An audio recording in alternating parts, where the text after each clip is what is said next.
All right, dude. So I'm on GTO Wizard at home, obviously. But I thought I'd take a second to like videotape this because maybe I could share my thoughts a little bit better on this hand since we were talking about it earlier today. And you know, I don't remember the exact hand, and I don't know what's going on with my poker tracker, but it didn't save the hand. So if you have it, let me know exactly the details if you want me to change this and try it out a little bit differently. But anyway, just a quick overview of piecing it together based off what we were talking about earlier. So also GTO Wizard only has 8 max solved, not 6 max. They're still working on the solves for that. So anyway, this is going to be an 8 max, and I set it to 17 big blinds effective because that's around roughly what I had.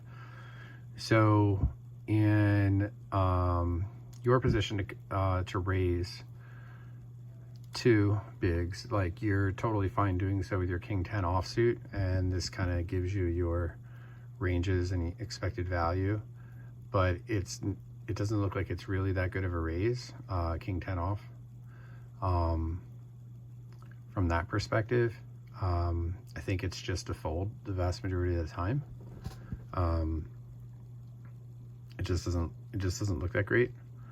But anyway, since we did raise 2 and then I just flat, like I should never flat with 7s there.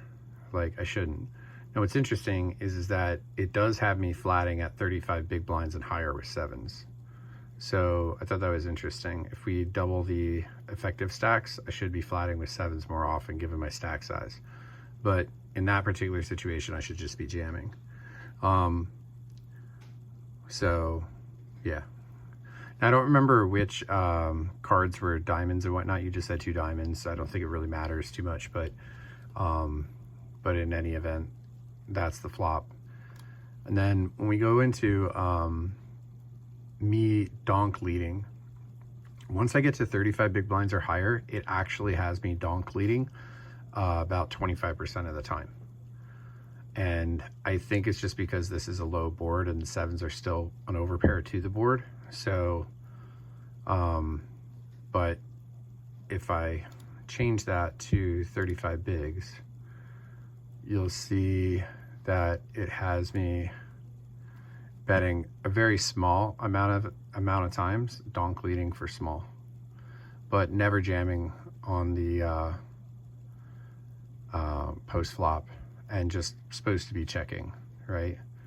And then your raise with king 10 now, these points are not exactly like amazing, but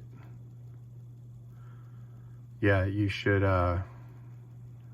you know, I'm new to this as well too, but yeah, I think raising post flop makes sense. And this is again back at the 35 bigs, and then like I should also be calling like that much, tiniest percent.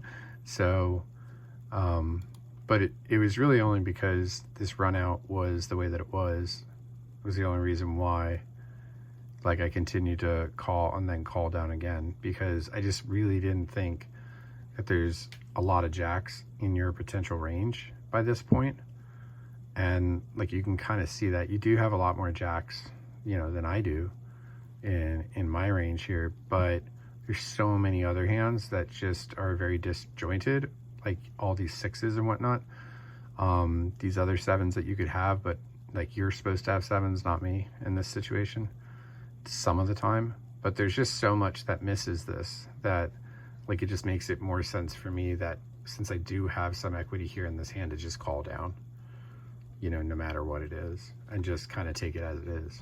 Plus I didn't have that much anyway, so it probably would have played better as a jam, but I just didn't want to jam and then have you call with a hand like king 10 suited or something and just magically spike a 10, you know what I mean, or a king or something random like that. So that's really the reason why I played it the way I did. I just wanted to be a little more conservative in my play. But this is GTO Wizard, and I'm still learning it. I've only been playing with it for a couple of months now. So, and just kind of new to it. But if we change some of these different lines, like if I check here, it puts some more of these pairs back into my range by checking, you know, because I'd be checking my sets, right? I really should never have twos at any time in this hand, especially given that action. But that's GTO Wizard. What's also kind of interesting too is if we get to your raise range, and it's like, okay, so which hands raise 5.6%, which is roughly 3x my donk, right? Then your king 10 never raises there, right? Like, it just doesn't. So I thought that was kind of interesting, which is why I was kind of like, all right, well, what can he raise 3x with on my donk lead? There's really nothing that he should raise. It's mostly just a call, right? And then like you can call with your king 10, but raising king 10 is like impossible, basically. So, and then like raising like king 10, if you up the raise size to 8, like it never raises. So anyway, just thought that was interesting. But if we go back down to like where we were at with like 17 bigs, like this hand just doesn't make sense at all, right? They're literally like, no solution. Like this should never play this way because my range is non-existent. Like there's no time basically that I should be donk leading into you with a pair, right? Because I should have been already all in with all of my pairs ahead of time, except for maybe aces if I'm deciding to slow play to try to get all the chips in. So anyway, interesting spot.